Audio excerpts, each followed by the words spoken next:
조갑제 TV 시청자 여러분 안녕하십니까? 김성태 자유한국당 원내대표는 박근혜 전 대통령 탄핵에 앞장선 분인데 이분이 투쟁성이 있다는 점에서는 우리가 인정을 해야 합니다.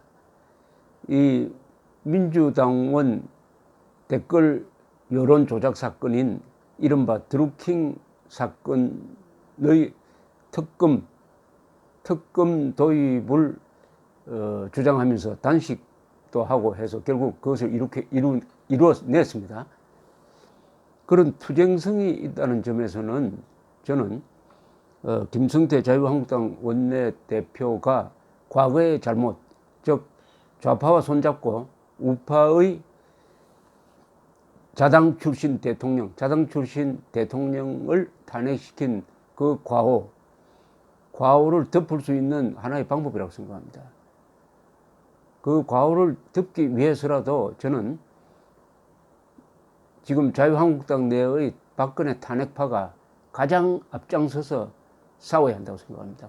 그 하나의 모범이 김성태 자유한국당 원내대표인데 오늘 또 이 기무사 관련 사건에 대해서 문재인 정권에 아주 직격탄을 날렸습니다. 오늘 오전 원내대책회의에서 이런 발언을 했습니다. 상당히 주목할 발언입니다. 한국당 원내대표 명의로 노무현 대통령 탄핵 당시에도 기무사가 대응 문건을 작성했다고 하니 즉시 제출해 달라고 촉구했습니다. 기무사는 당시 작성된 문건을 즉시 제출하라 이렇게 요구를 합니다. 노무현 대통령 탄핵 당시 기무사가 대응 문건을 작성했다는 의혹이 일파만파로 번져나가고 있다. 어제 오후에도 자료 제출을 강력하게 요구했지만 아직까지 제출하지 않았다. 이번 기무사 문건은 국가의 안보를 위한 합법적 대응이다. 내란인이 쿠데타니 하며 적폐몰이를 하면 안 된다고 주장을 했습니다. 김 원내대표는 이어서 이 기무사 관련 폭로를 지금 집중적으로 하고 있는 이른바 시민단체 군인권센터와 문재인 정부의 유착 의혹을 또 제기를 했습니다. 군인권센터는 최근 개헌 문건과 노무현 정부 감청 의혹 등 기무사 관련 폭로를 이어가고 있는데 김 원내대표는 임태훈 군인권센터 소장은 양심적 병역 거부를 선언하고 구속된 전력이 있다. 성정체성에 대해 혼란을 겪고 있다. 군 개혁을 주도한다는 게 말이 되느냐? 문재인 정권과 임태훈 소장은 어떤 관계인지 명확히 밝혀야 한다. 한국당은 군사기밀문서가 어떻게 인권센터로 넘어갈 수 있었는지를 파악할 것이라고 했습니다. 이 부분은 국민행동본부에서도 성명을 통해서 촉구한 게 있습니다. 어떻게 반군 선동에 정권이 가담할 수 있느냐? 오히려 반군 선동 세력을 수사하는 게, 그런 수사를 하도록 지시하는 게 군 통수권자인 문재인 대통령이 해야 할 일이 아니냐 하는 그런 취지인데 김성태 원내대표도 같은 이야기를 했습니다. 그는 이어서 군 인권센터는 군 내부 기밀을 폭로하고 대통령은 장단을 맞추듯 지시 상황을 발표하고 있다. 군 개혁을 국방부가 하는지 시민단체가 하는지 헷갈릴 지경이다. 반군 성향의 단체가 폭로하고 거기에 대통령이 장단을 맞추듯 지시 상황을 한다. 이 구도는 김성태 원내대표가 이렇게 폭로를 하니까 정말 참 문제가 많다는 생각이 들지 않습니까? 민간단체가 폭로하면은 대통령이 따라간다. 이러면은 반군 선동 세력과 군 통수권자가 합세를 하고 있다는 의혹입니다. 이렇게 되면은 누구한테 도움이 되고 누구한테 손해가 됩니까? 문재인 정권은 줄기차게 종전선언을 하자고 합니다. 그런데 종전선언을 하자고 하는 걸 보니까 지금 대한민국은 전쟁 상태란 이야기죠. 전쟁 상태는 두 가지 형식으로 지금 이루어지고 있는데 휴전선을 중심으로 해가지고 무력 대결, 또 하나는 서울을 중심으로 하는 이념 대결이 이루어지고 있습니다. 이념 대결. 이념 대결입니다. 이념 전쟁과 무력 전쟁이 지금 동시 진행 중입니다. 이념 전쟁을 위해서 우리가 가지고 있는 칼이 하나 있어요. 헌법이란 칼이 있습니다. 헌법, 그리고 국가보안법입니다. 그런데 지금 적은 핵무장을 하고 있는 상태입니다. 그리고 남한에 굉장한 지지 세력을 확보하고 있습니다. 어떻게 보면은 대한민국을 지키려는 이 국군, 그리고 기무사, 그리고 경찰, 검찰, 국정원 같은 이런 수사 정보기관은 남북한으로부터 협공을 당하고 있는 형국입니다. 전쟁 중에 이런 일이 벌어지고 있습니다. 전쟁 중인데도 전쟁 중인 대한민국 안에 내부 적이 있다 이거죠. 이적 세력이 있다는 거 아닙니까? 그러면 국군 통수권자는 이적 세력을 제거해 줘야죠. 그래야 국군이 마음 편하게 북한군과 상대할 수 있도록 해줘야 되는데, 이 김성태 원내대표는 군인권센터는 군 내부 기밀을 폭로하고 대통령은 장단을 맞추듯 지시 상황을 발표하니까 군개혁을 국방부가 하는 건지 자칭 시민단체가 하는지 헷갈릴 지경이다. 문제 지적은 정확하게 했습니다. 김성태 대표가. 이어서 김의겸 청와대 대변인을 겨냥을 합니다. 지난 20일 기무대 개헌 문건 세부 자료를 공개한 데 대해서 김의겸 대변인이 공개를 했습니다.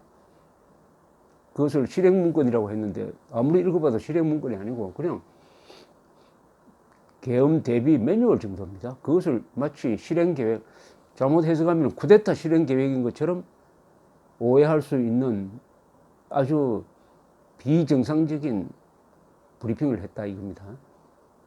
김 원내대표는 김 대변인이 2급 군사기밀에 해당하는 문건을 들고 나와서 흔들어댈 수 있었는지 경위를 밝혀야 한다.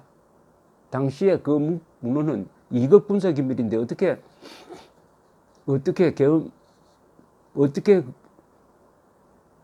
청와대 대변인이 직접 브리핑을 할 수 있느냐? 군사기밀이 그때 해제되었느냐 과연? 국방부는 23일 오후가 되어서야 보안심의회 회의를 열어 2급 비밀을 해제했다고 한다. 2급 비밀이 아닌 것을 보안심의회를 열어 비밀 해제를 했다는 것인지 해명을 해달라. 그러니까 김의겸 대변인이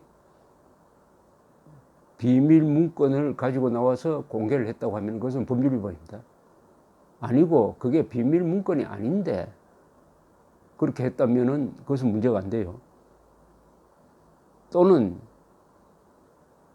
비밀 문건이 아닌 것을, 2급 비밀이 아닌 것을 보안심의회를 열어 비밀 해제하는 쇼를 한 것인지 어쨌든 혼란스러우니까 해명을 해달라고 요구를 한 겁니다.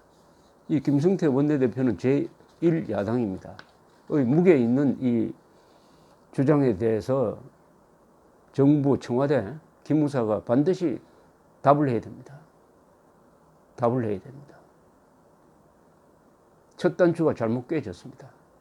문재인 대통령은 국방부 장관의 최초 판단을 믿었어야 합니다. 국방부 장관은 이 보고를 받고 이건 문제가 안 된다. 형사 문제가 안 된다.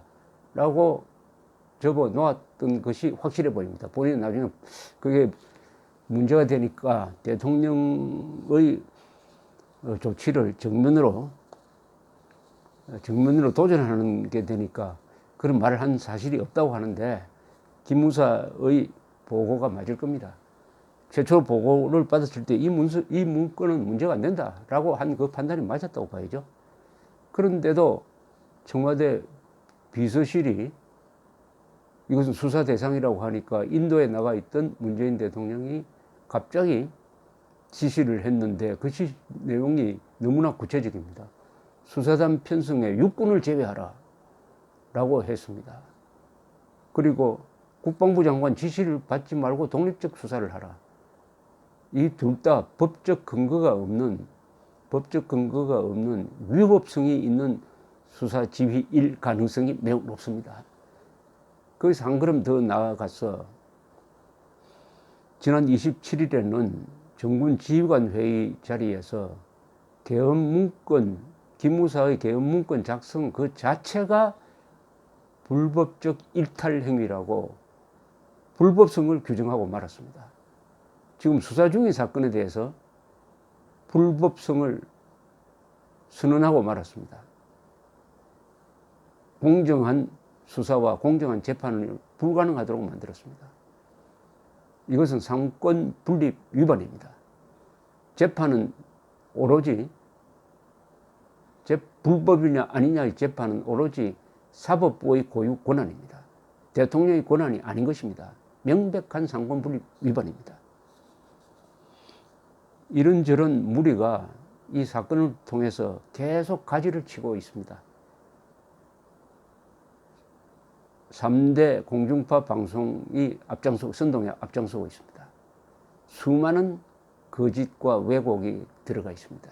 여기에 김성태 원내대표가 지적한 이 이른바 시민단체가 또 폭로를 하는데, 지금 반군 선동 세력이 폭로하는 문건은 군에서 누군가는 제공하고 있는 것이 아닌가 하는 의구심을 떨쳐버릴 수가 없습니다. 군대 안에 바깥의 반군 선동단체와 선동세력과 내통하는 그야말로 반국군 조직이 있는 거 아니냐. 군대 안에 반국군 조직이 있으면 이거 색출해야 되는 거 아닙니까? 그런 문제를 김성태 원내대표가 제기를 했으니까 저는 자유한국당이 아주 훌륭한 싸움의 주제를 하나 만들어냈다고 생각합니다. 이걸 끝까지 물고 들어가서 국군을 지켜내야 합니다. 전시에는 국군이 국민을 지킵니다. 그러나 평시에는 국민이, 정치권이, 여당이 안 하면 야당이 국군을 지켜낼 수 있어야 합니다. 감사합니다.